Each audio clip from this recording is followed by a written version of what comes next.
Hello guys, welcome back to another lovely trading video. In this one we're not going to be doing the normal trading analysis or recaps, but instead we're going to be doing the Fidelity International Task 5. Reason we are still throwing this on this channel though is it is still somewhat trading related, as this is more about portfolio management and kind of investment management. So for this, the only reason I'm doing it on this task alone is because it's to do with a lot of Excel problems. So it's quite simple to do, at least post a video on it. And it may help you if you do have your own kind of Excel, or you're looking to make your own Excel, or maybe a portfolio of your cells. So it does kind of tell you how to walk through these, but just in case there is any problems, I said we can just go through it, because it is quite easy. So you can see for the first one, all we have to do is just do equals average, equal average, highlight the whole row, and you can just drag this across. Whenever you're dragging things across, so it's always good, like a good rule of thumb, just check the final one to make sure it's done correctly, and as you can see, equals average in that whole row, so you know it's then done completely right. Then we need to go on to the covariance metrics, and to do this, they do give you some more examples over here. So we will just show you how you do it real quickly. So all you got to do is equal covariance S, and then you highlight whatever row we're in first. So in this sense, mid cap, and then when you do a comma, and then whatever row is stated here. So in this case, small cap.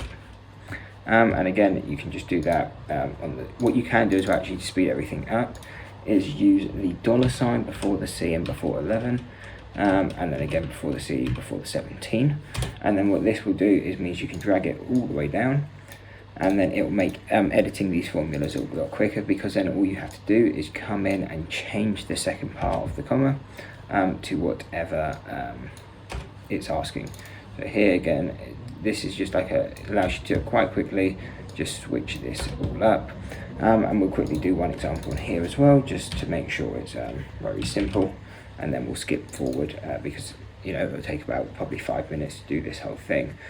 So again, small cap, comma, and then whatever one you're on, so small cap again, and again you can do the $ as a way to save time when you're dragging down. So then you can go like this, drag it down, and then go again, get rid of the part after the comma, see what you need to do, go to area and fund, enter, and then that will give you the right figure. So now we'll skip ahead to when this is all completed. So now we've completed all of these, we'll then go on to the next stage. We're going to skip this bit for now, because this is what the formula at the end will do. It will make that all automated. So now we'll go down to expected portfolio return, and for this, again, quite easy. All you have to do is equal sum product, and then again it will tell you exactly what you need to do. So all you need to do is select the mean returns and then allocation percentage. So mean returns is all the way at the top, and then comma, allocation, which is here.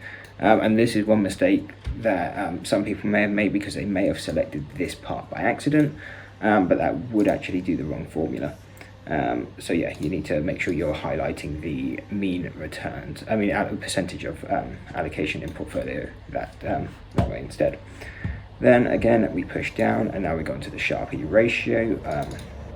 Again, quite easy to do. Just make sure you do throw it into commas, because otherwise it will create some difficulties.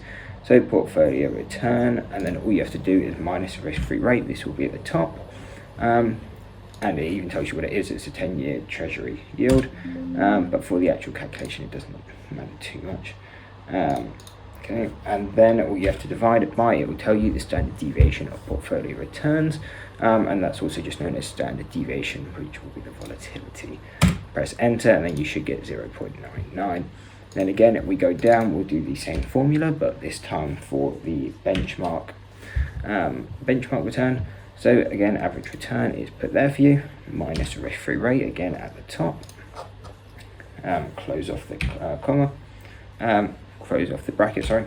divided by the standard deviation of volatility return. So that again is over here, sorry, at 12.1%. You press enter and then that should give you 0.98.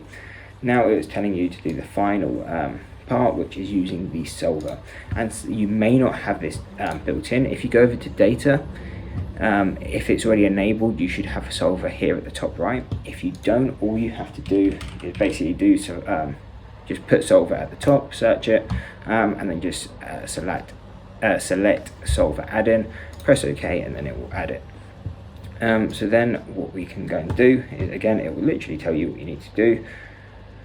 So all we need to do is go to solver.